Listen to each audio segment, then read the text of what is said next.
అధికారంలోకి వచ్చి 6 నెలలైనా పథకాలు శూన్యం అంటూ తూర్పుగోదావరి జిల్లా గోకవరం ప్రజలు ఆవేదన వ్యక్తం చేస్తున్నారు. ప్రతి ఇంట్లోని ఆడపిల్లలకు నెలకు 1500 ఇస్తానన్న ప్రభుత్వం ఇప్పటికీ 6 నెలలు గడిచినా ఒక్క రూపాయి కూడా ఇవ్వలేదని ప్రజలు మండిపడుతున్నారు. గత ప్రభుత్వంలో స్కూల్ పిల్లలకు అమ్మఒడి వస్తే ఫీజులు కట్టుకునేవారని, ఇప్పుడు తమ పిల్లలు ఇబ్బందులు పడుతున్నారని ప్రజలు ఆగ్రహిస్తున్నారు.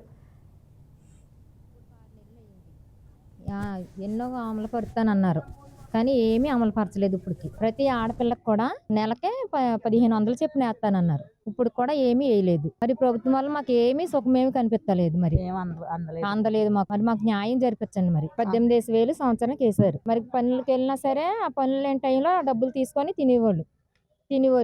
మరి ఇప్పుడు ఈ ప్రభుత్వం వచ్చాక ఏమీ లేవు.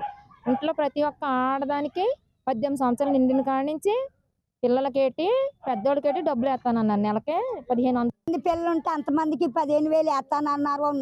1500 అవి కూడా వేయలేదు. మరి మాట ఒకటి మూట ఒకటి కాదు, తమ్మి జరిగేదాకా ఒకటి జరగపోనాక ఒకటి. పిల్లలకు కూడా వేయకుండా అమ్మఒడి కూడా పిల్లలకి లేదు. పిల్లలకేమో ఈ పుస్తకాలు లేవు, గుడ్డలు లేవు, ఏమీ లేవు. ఈ ప్రభుత్వం వచ్చి 6 నెలలు అయింది.